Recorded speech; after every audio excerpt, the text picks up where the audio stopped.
네, 네. 지난주에 우리 이제 사랑제일교회 본관 그 교회 건물 자체에 대한 서울고등법원 재판이 있었습니다. 이제 지금까지 많은 분들이 명도 조합 쪽에서 장순영 조합장이 불법적으로 명도 집행을 한 그 재판이 1심 판결을 갖고 했는데 그 재판의 항소심이었어요. 이제 조합 측에서는 그 변호사는 재판 이겼으니까 또 뭐 특별한 재판 없이 빨리 끝내달라 이렇게 했고, 그 저는 이제 제가 이제 들어가서 이 과정의 문제점을 설명했어요. 그랬더니 북부하고 완전히 재판장이 다르게 보겠다 그랬어요. 그러니까 1심 판결은 어떻게 되냐면, 조합 측에서는 우리가 이 교회 건물을 자기 소유권을 취득했고 80을 공탁했으니까 당신은 불법이다 라고 해서 나가라는 건물 인도 소송이 하나가 있고, 이에 대해서 교회는 무슨 소리야, 우리는 수용 대상자가 아니야, 우리는 이미 대토를 함으로써 분양실을 했다고. 분양실을 했으니까 뭐야, 조합원 지위를 잃어버린 게 아니다. 그러니까 조합원 지위가 있는 사람이 어떻게 수용을 할 수 있어. 그러니까 그 금액의 다과 여부 상관없이 그게 아니다 라고 하는 그 조합원 지위 확인 소송이 돼 있었습니다. 그런데 이 1심에서는 그 재판 자체를 아예 심리를 안 하겠다고 각하를 해버렸어요. 아예 안 하겠다. 근데 고등법원에서는 판사님이 뭐라 그러냐면, 그거부터 전제가 됐으니까 수용하는 게 맞는지 틀린지 따져야 되지 않냐.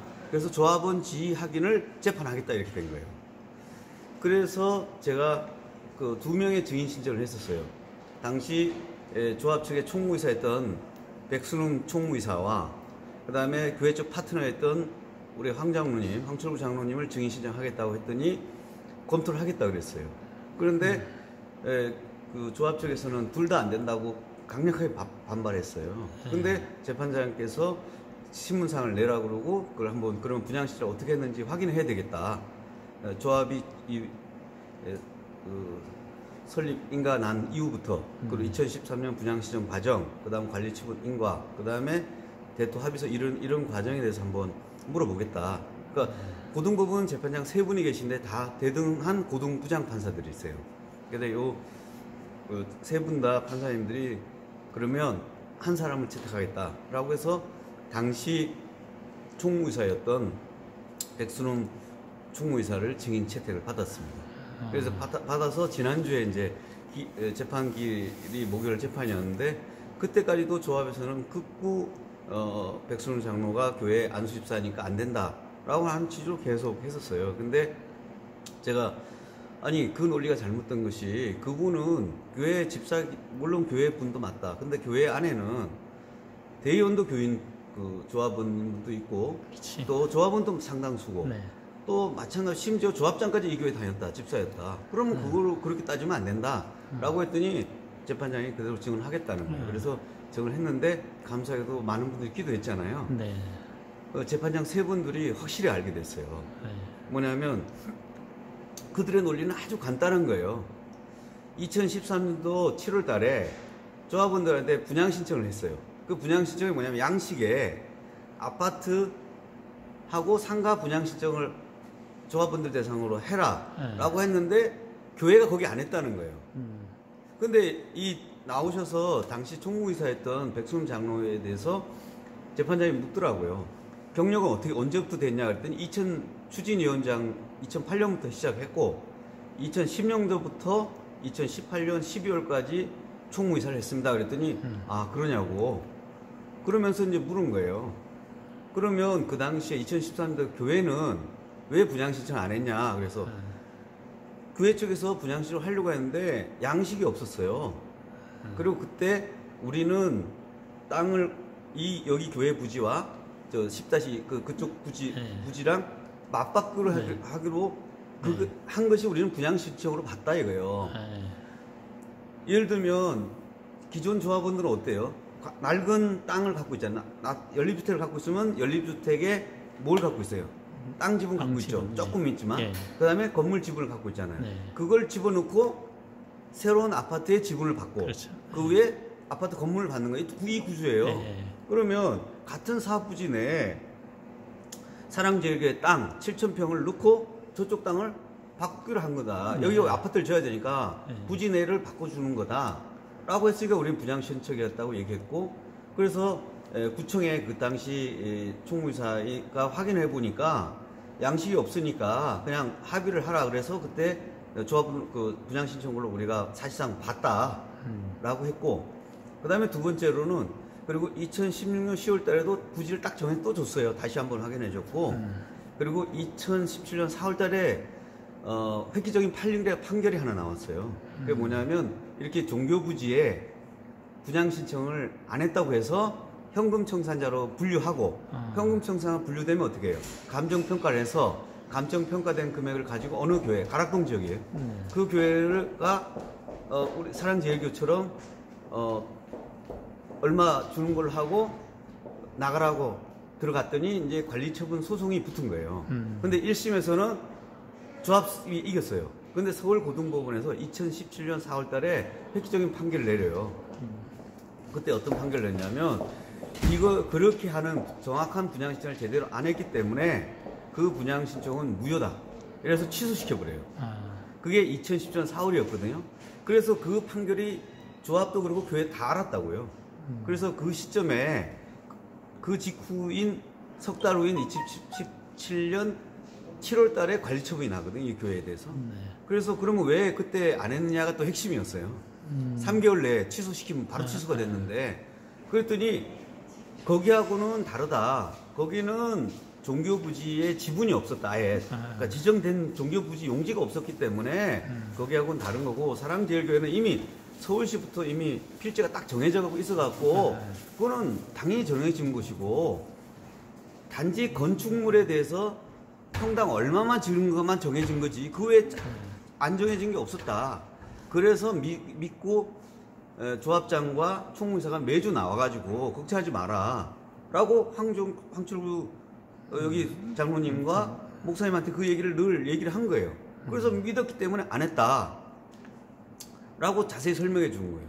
그 합의에 따라서 2018년도에 땅에 대해서 다시 확정된 거 한번 하고, 그 다음에 이제 금액만 산정하는 걸로 했다가 대의원도 오케이 됐었어요. 근데 그 대의원 결의에서 뭐냐면, 이제 그러면 건축비하고 이사비를 얼마로 생각할지 그것만 이제 계산해서 총회로 올려라 라고 증언을 했어요.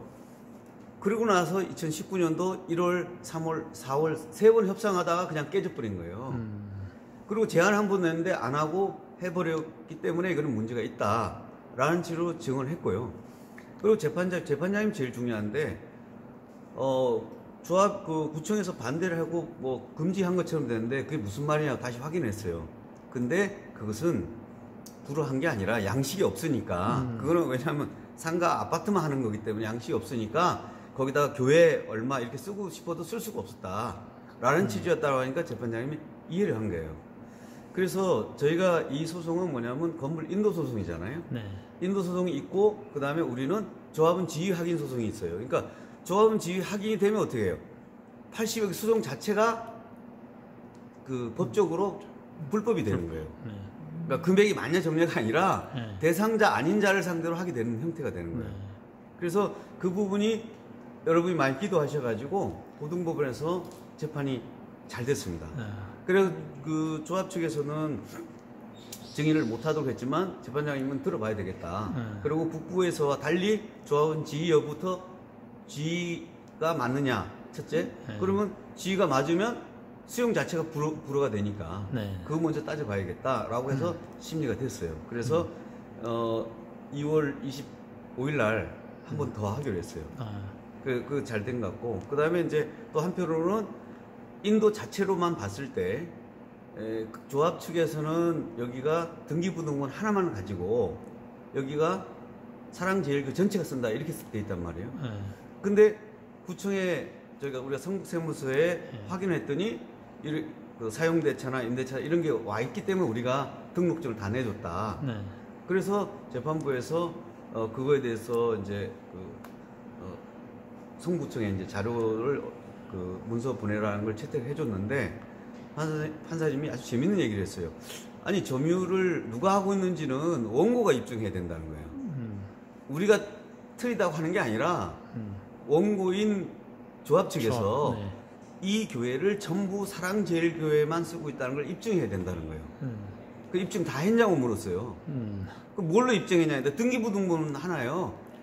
그건 현장 취재를 안 하고. 네. 안 했죠. 그러니까 네. 등기부등본 하나 하고는 안 돼요. 그래서 내 아파트 등기등본이라도 우리가 세를 낼 수도 있고 네. 그런 거 있잖아요. 네. 그러니까 그렇게 되는 형태가 돼버린 거예요. 네. 그거에 대해서 이제 다툼이 그 없는 것처럼 되는데 우리가 강력하게 다퉜잖아요. 점유자가 대국본도 있었고 내가 그 얘기했어요. 8.15 집회 때 126만 건 문자를 발송한 단체. 네. 그 단체는 뭐예요? 대국본이라는 대국본. 단체가 네. 있다는 거예요. 그렇지. 사랑교회 전화번호를 했다고 하는 단체가 네. 그 단체가 여기 있다고요. 네. 그리고 기독교 선교은행은 사업자 등록이 있어요. 네. 맞아. 주식회사 되려면 네. 어떻게 돼? 임대차 계약이 들어가야 돼. 네. 그다음 기독자유당에 등재되려면 여기 또 뭐가 있어야 돼요. 네. 계속 해왔습니다. 바이블랜드 선교회도 네. 그 비영리지만 그 등록을 하려면 고유번호증을 받으려면 그렇죠. 사용대차나 임대차가 들어가야 돼. 네. 그게 유상이든 무상이든 그런 거 따지지 않아요. 네. 점유자가 있다는 것만 확보하면 될 것 같아요. 그런데 그 고등법에서 그걸 원고 측 보고 입증하라 그랬거든요. 네. 저보고 제가 입증하겠다 했더니 아니 그렇게까지 할 필요가 없지 않냐. 얘네들이 입증해야 되는데 네. 맞아요. 그렇게 됐어요. 그래서 그날 아마 많은 분들이 우리 장로님들이랑 갔다 오셔가지고 분위기를 보고 아주 좋아하셨어요. 네. 왜냐하면 제가 이제 사실 교회에서 이 소송 제가 5월달에 교회에 처음 와서 이 소송을 했는데 기존의 이 북부나 여기서는 한 번도 우리 설명을 안 들으려고 했어. 네. 근데 이 고등법원은 다 들은 거예요. 네. 그리고 심지어 이제 재판 분위기가 좀 객관적으로 보시려고 하는 것 같아요. 네. 그래서 아마 여러분들이 이제 그때 이렇게 교회를 지키려고 저지하려고 했던 부분도 제가 보기에는 상당히 우리가 우위를 갖게 돼요. 뭐냐면 합법적으로 자기들이 불법적으로 소유권을 가져가가지고 뚫어내려고 했으니까 네. 그걸 저항하려고 했다는 건 명분이 되잖아요. 네. 예. 그래서 그것도 상당히 중요한 부분일 것 같고 그래서 그 이후에 많은 분들이 이제 기도하셔가지고 이 법원 분위기도 아주 좋게 네. 잘 되고 있습니다. 예. 그래서 내일부터 기도를 하시는데 그래도 이제 이런 상황을 알고 기도를 해주셔야 되는 것 같아요. 네. 오늘 그 목사님이 설교하신 것처럼 예수 피를 바르고 네. 뿌릴 때 이 안에 영적인 보호하는 네. 신기한 일이 벌어지는 것 같아요. 여기가. 네, 맞습니다. 그래서 재판장의 분위기가 이게 확 뒤집어지는 느낌을 제가 가졌거든요. 네. 그래서 계속 그 믿음으로 계속 네. 기도해 주시면 감사할 것 네. 같습니다. 네. 고맙습니다. 네. 네. 고생 많이 하셨습니다. 네. 네. 고맙습니다.